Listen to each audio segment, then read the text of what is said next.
خب بسم الله الرحمن الرحیم. ایم ویدیو به ادامه ویدیوی قبلی مارکت سایکل. در این ویدیو به جزئیات برش میپردازیم.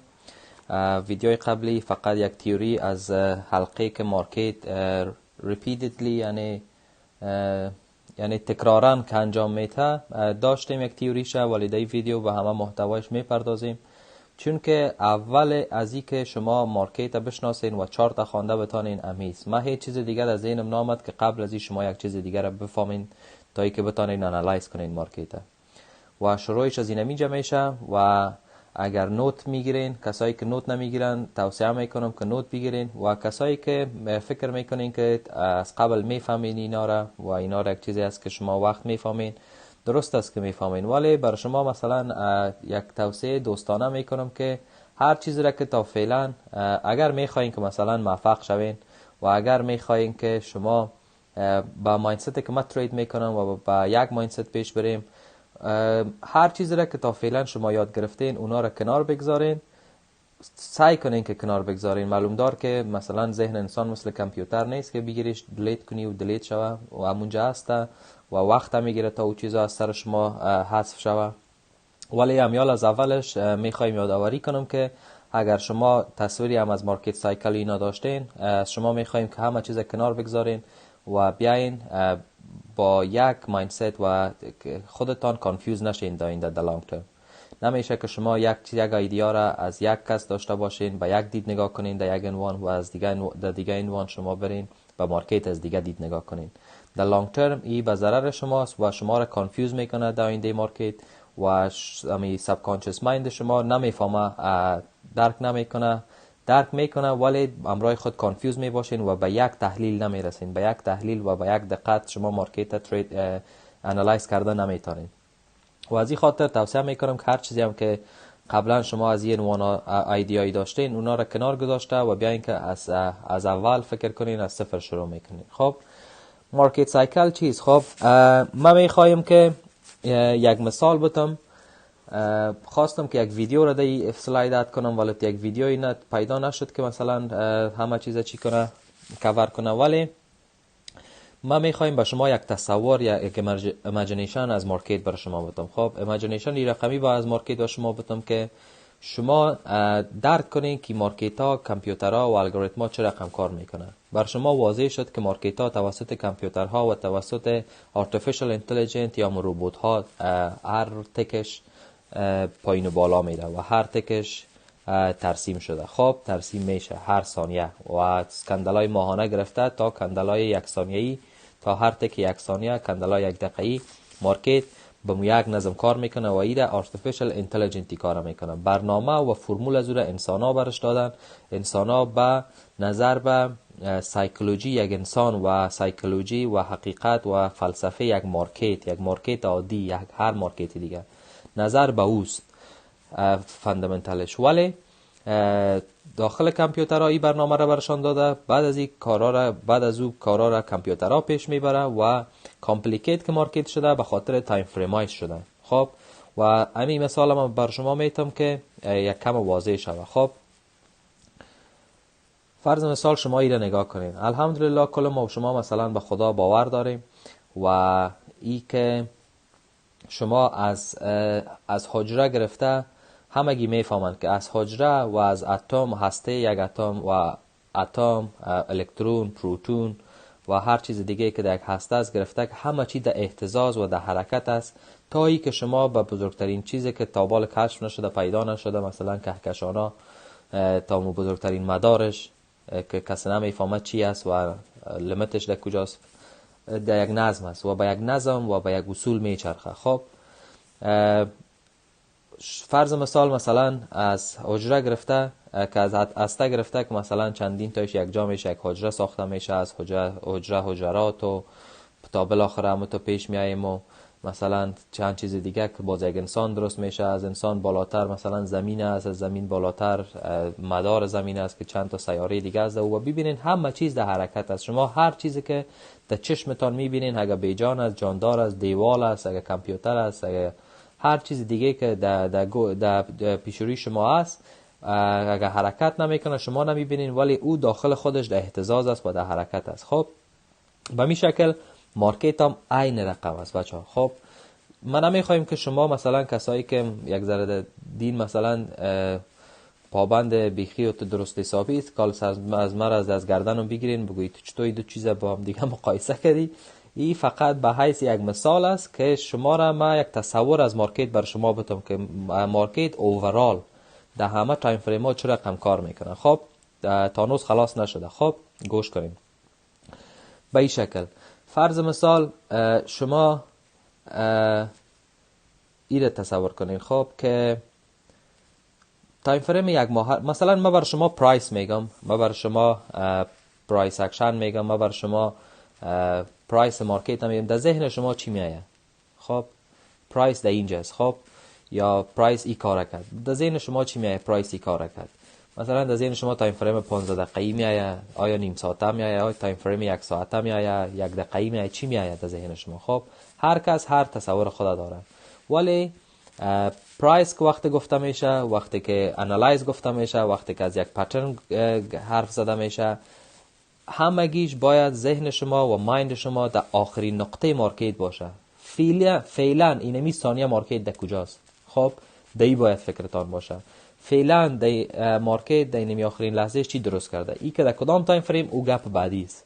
خب مارکت همه کارش اینمی رقم سایکل که ما مثلا توضیح دادیم در ویدیوی قبلی. این سایکل از تایم فریم یک ماه گرفته تا تایم فریم یک دقیقه ریپیت شده میره، یکی در بین دیگه، یکی در بین دیگه، یکی در بین دیگه. خب همگیش پشت سر هم تکرار شده میره، تکرار شده میره، تکرار شده به شکل‌ها و به پترن‌های مختلف. خب فرض کنین مثلا این یک تایم فریم یک ماه هست، مثلا مارکت لوور لو درست کرده میره. خب در عین تایم فریم یک ماه در وسطش تایم فریم یک هفته است فرض کنین. خب تایم فریم یک هفته هم عین کار کرده و عین پترن درست کرده در یک قسمت و یا در قسمت های مارکت چارت یک ماه. خب در بین تایم فریم یک هفته تایم فریم یک روزه است. تایم فریم یک روزه هم در وسط تایم فریم یک هفته عین کار کرده. خب این می استراکچر و عین پترن درست کرده. بین تایم فریم یک روزه تایم فریم 4 ساعته است. 4 ساعته هم عین کار کرده و این مت یک شکل. بین 4 ساعته مثلا یک ساعت هم عین کار است. خب این رقم است. مارکت ریپیت شده میره. نظر به اینمی چی میگن بورد کامپیوتر است که مارکت این رقم مقبول رسم کرده میرن در همه تایم فریم ها و کانفیوژن مارکت هم در این حال اینجاست که مارکت ها را سخت کرده. غیر از او این مارکت هم مثل هر مارکت دیگه پشت یک منطق کار میکنه، یک منطقه که هر مارکت دیگه با اون منطق کار میکنه. خب و هدف از این که شما باید بفهمین که مارکت ها چه رقم کار میکنه و تصویر بزرگتر از مارکت داشته باشین و اون مثال که ما به شما کردم است که شما وقتی که در چارت داخل میشین موقعیتتان بفهمین.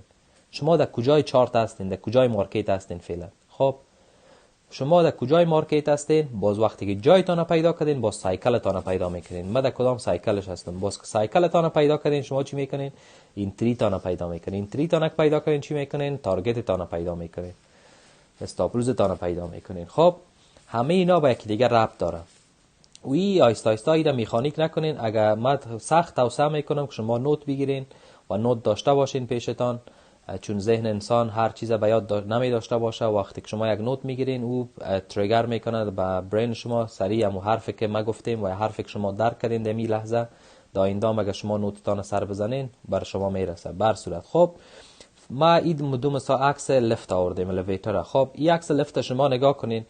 مثلا یک نفر در این لفت بالا میره مثلا تا هر منزله که میخواه و یک نفر در این لفت. خب شما وقتی که با این لفت بالا میرین که شیشه باز داره شما همه جا را دیده میتونین. شما میفهمین که مثلا منزل چند رسیدین یا ای که چقدر بالا رفتین از زمین و چی در کدام پوزیشن هستین. اگر کسی که در این لفت باشه فرض کنین اون اسکرینه که در اون لفت نشان میده که منزل چند است امون نباشه. آیا این کدام ایدیای می داشته باشه که در کجا است؟ آیا تاکوی است، در منزل 60 است، در منزل 20 است، در منزل 10 است؟ ایدیای نمی داشته باشه. خب و به این خاطر و شما باید تصویر بزرگتر از چارت داشته باشین و مهمتر از همه شما موقعیتتان در چارت باید بفهمین. مثل از این کسی که در لفت شیشه ای است، این میفهمه که چقدر از منزل اول پایین چی هسته، بالا رفته و هدفش هر جایی که باشه اونمو رقم لفت کنترل میکنه. فرض کنین کنترل دست خودش باشه، اونمو رقم میکنه و اگه پایین بخواد پایین میره، اگه بالا بخواد بالا میره. ولی این نفره که در لفت شیشه بسته است این نمیفهمه که در کجاست و کانفیوز است و تصمیم درست گرفتن نمیتونه که تکمه پایین بزنه یا تکمه بالا را بزنه و به هدفش اگه پایین باشه مثلا میشه که بالا را بزنه. کانفیوژن در مارکت اینمی است که شما موقعیتتان اوورال نظر به همه تایم فریم ها پوزیشنتان در مارکت نمیفهمین که شما مثلا روز باز میکنین، کامپیوتر باز میکنین، چارت باز میکنین، باعثتان نمیفهمین من امروز بایر هستم یا سلر، من امروز اینجا به بای شیشتیم یا به سل شیشتیم. این تصمیم که نداشتین خیلی سخت است که در اون روز شما یک پروفیتبل دی داشته باشین. اگر این تصمیم داشته باشین 50% بیشتر 60 تا 70% گپتان حل است که باعثتان معلوم باشه من امروز سلر هستم. باقی 30% اینتریت است و ریسک منیجمنت است. خب به هر صورت your perspective to market ما قبلا هم یاد کردیم که سلایدا کسایی که ندیدن خدا یارشان که سلایدا به انگلیسی است، به خاطر از به ما آسانتر است هم تایپینگش و هم همین جمله سازی و اینایش.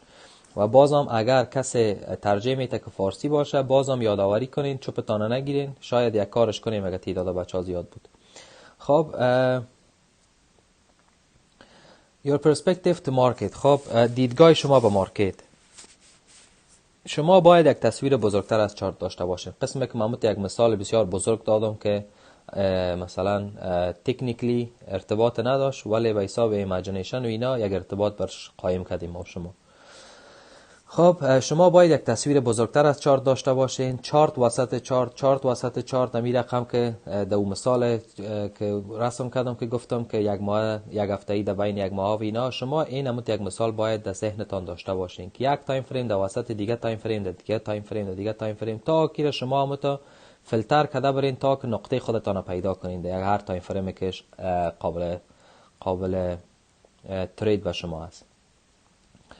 خب و دیگه ای که شما وقتی که در چارت میشینین شما میشینین فالو اور اگینست، یعنی شما ترند فالو میکنین در روز شیشتین که با جهت ترند چی کنین که در اوایل هیچ وقت ما بر شما نمیگم و هیچ اصلا در ذهنتان هم نمیارین که اگینست ترند برین.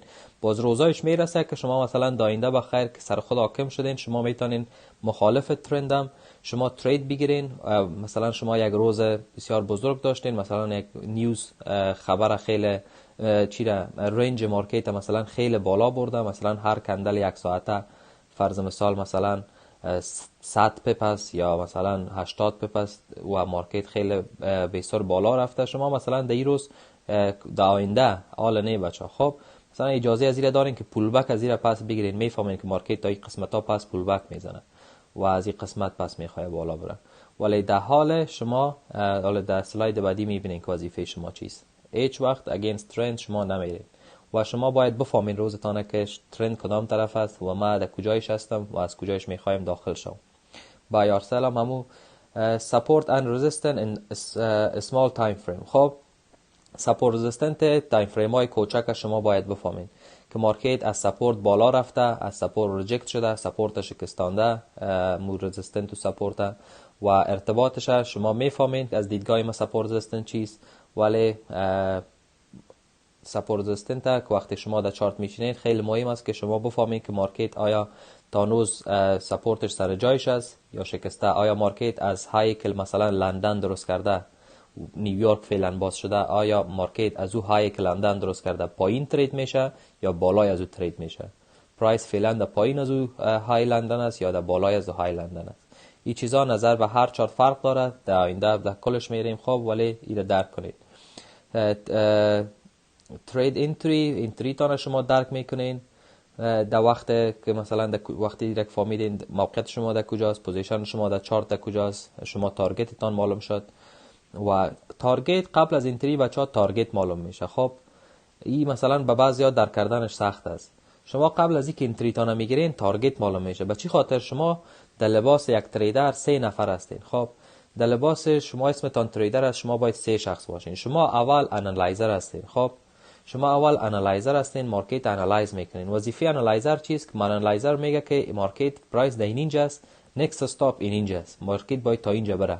بعد از ایش مثلا هر چی شد که اگه ادامه میته یا که بالا متو میره، مارکت در این قسمت است، تا این قسمت باید بره.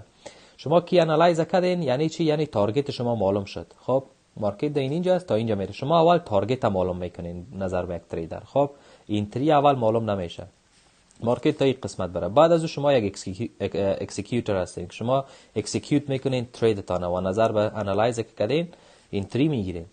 خب اینتری وقتی که گرفتین، بعد از شما یک تریدر هستین، یک منیجر هستین که ریسکتان و تریدتان منیج میکنین. شما یا با پول کم خوش میشین سری مبراین، تریدتان میمانین تا تارگت بخوره، یک قسمت سودتان میگیرین 30% 40% شبکهش میمانین، خاطرتان جمع باشه چی وقت استاپ لوز ده اینتری میارین. ای بقیه شما یک منیجر و یک تریدر هستین.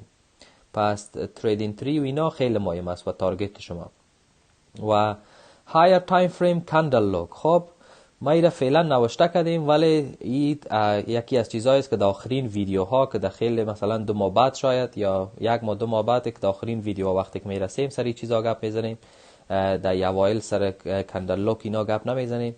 و چیزی هم نیست که ضرورا شما باید بفهمین، به خاطر از اینکه استراکچر و ساختار مارکت چارت بفهمین، ولی به حیث یک سلاح در ویدیوهای کندلستیک اگه شما نگاه کرده باشین ما گفتیم به حیث یک تولز و یک وپن دیگه شما میتونین این استفاده کنین کندل لوکا.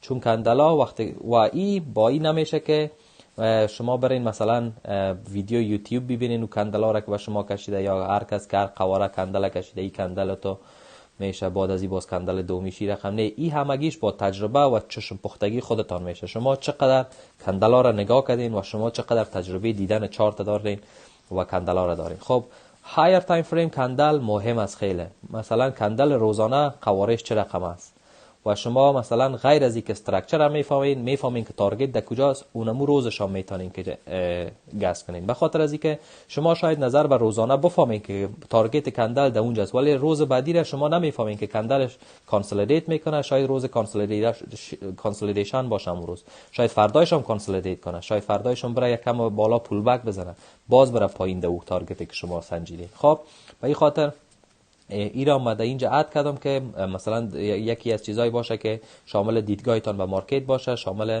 از این که باشه که شما را به مارکت پروفیتبل کنه. خب